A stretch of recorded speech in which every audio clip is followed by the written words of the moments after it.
My name is Tess Williams, and I did my final theorist research presentation on Sigmund Freud.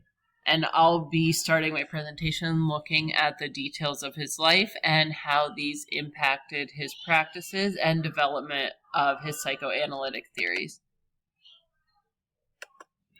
So, looking at the life of Sigmund Freud, he was born in Freiburg, Austria in 1856 to Jewish parents Jacob and Amalie Freud. His family moved to Vienna, Austria when he was 4 years old, and he spent most of his life here. He received a medical degree from the University of Vienna in 1881 and then decided to work as a physician. Freud often studied the work of Jean-Martin Charcot, who was a French neurologist. Freud's focus in his practice was treating patients with psychological disorders, and he was fascinated by the study of human experiences and instincts. Freud developed several theories that related to the ego, libido, and sexuality of children. These were regarded as controversial.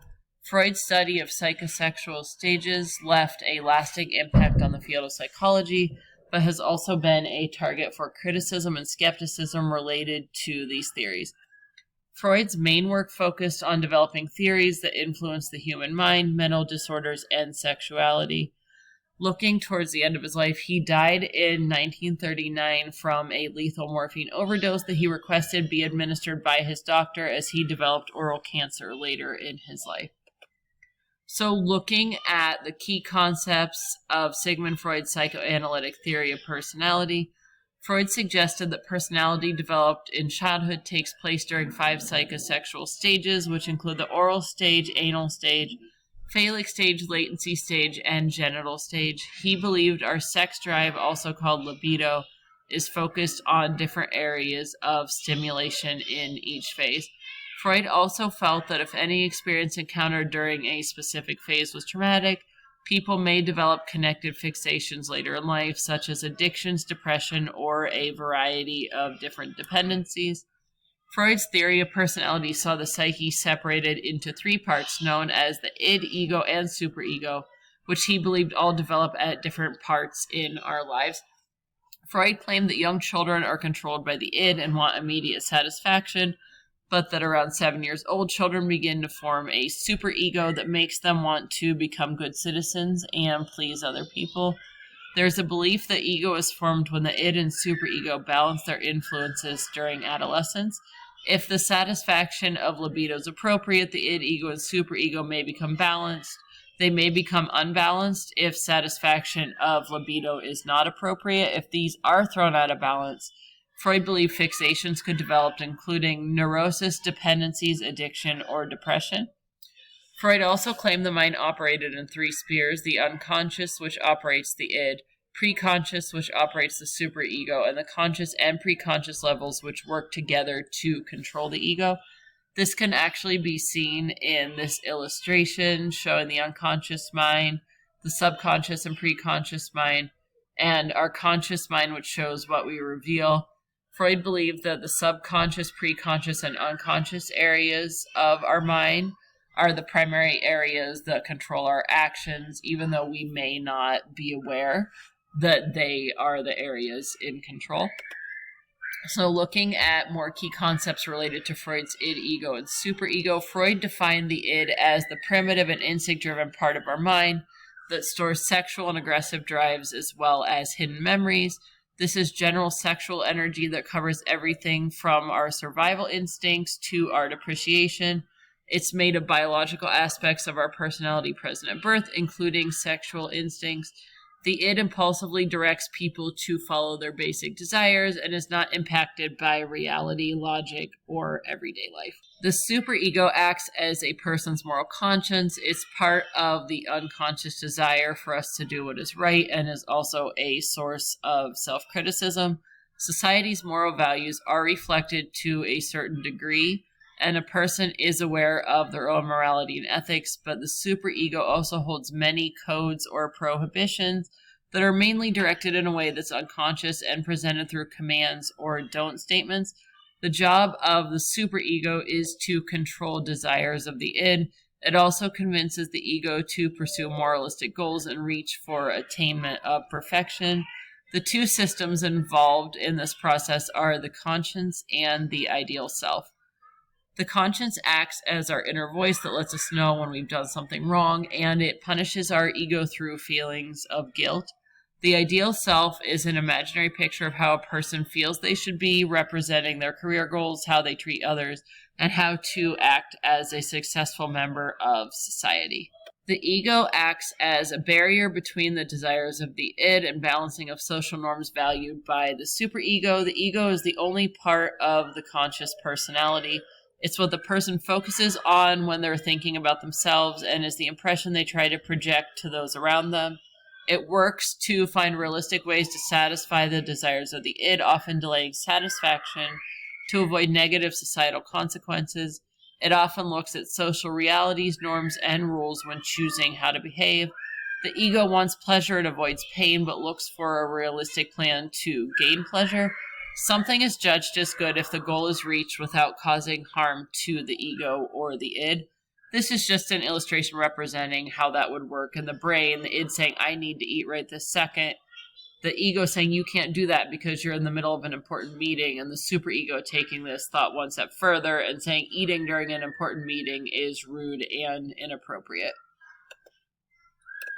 So looking at more key concepts related to the 5 psychosexual phases of personality development in childhood, the oral phase from ages 0 to 1. In the first year of life, children explore the world through their oral senses, which Freud called the oral phase. He indicated that the main pleasure in this phase comes from breast or bottle feeding, and the conflict takes place when the child is weaning from their primary caregiver. This can occur with or without trauma, resulting either in development into a healthy, independent adult or an adult that develops unhealthy fixations later in life. Looking at the anal phase from ages 1 to 3, the primary focus of libido in the anal phase is controlling bladder and bowel movements. Children learn how to use the bathroom, and Freud indicates positive responses from caregivers when a child attempts potty training help to create a competent personality and healthy relationships with authority figures. If children are forced into potty training too early, or if they're punished, Freud indicates there can be negative results for children, such as development of an overly controlling personality, or tendencies to be inconsiderate of other people's feelings and be rebellious against authority. Looking at the third phase, which is the phallic phase from ages 3 to 6, during this phase, Freud states a child's attention is focused on their genitals, and they discover the difference between the male and female gender. In this phase, the boy's conflict takes place as a rivalry with their father, also referred to as the Oedipus complex. Freud indicated that boys wish to control their mothers and get the father out of their way, but know that their father is bigger and stronger, so they are afraid to be punished for wanting to get rid of their father. He also believed females are jealous of male genitalia, and that females believe this gives males the key to power and domination. Looking at the latent phase from about ages 7 to 13. In this phase, the libido is suppressed as sexual energy is directed into development of life skills. The superego takes control, and children connect with social values, same-sex heroes, role models, and their friends. Freud believes there isn't really any significant conflict in this phase, and that children experience lifelong benefits from skills they form in this latency period. Looking at the 5th and final phase, which he referred to as the genital phase, that took place from puberty to death, Freud suggests that puberty begins, the libido starts to become active again, and people form an interest in sexual partners. People begin the so-called genital phase that lasts the rest of their lives. In this phase, adolescents face the challenge of creating a balance between sexual desires of the id and the needs of the superego to balance social norms. Developing a strong ego helps to reach a compromise between the two. This illustration just shows the different areas of Freud's psychosexual phases, looking at the oral stage from birth to 1 year, where the erogenous zone is the mouth, the anal stage from 1 to 3 years, where the erogenous zone involves bowel and bladder control, and the phallic stage from about 3 to 6 years old, where the erogenous zone is the genitals, in the latent stage from about 6 years old to puberty, where the libido is inactive, and the genital stage from puberty to death with a maturing sexual interest. Looking at strengths of Freud's psychoanalytic theories, Techniques and theories of psychoanalytic thinking help to lay the foundation for the development of experimental psychology. Many theories of personality developed by psychodynamic theorists, including Erikson's theory of psychosocial stages, as well as Freud's psychosexual stage theory, still influence the field of psychology today. Psychoanalysis offered a new view of mental illness, especially as related to talking through problems with psychoanalytic professionals as a way to relieve psychological stress.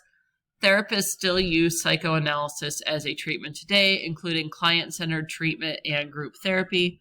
Psychoanalytic treatment can be used to treat a wide variety of psychological issues. This can include anxiety, depression, emotional struggles and trauma, identity problems, self-esteem issues, self-assertion, psychosomatic disorders, relationship issues, self-destructive behavior, and sexual problems.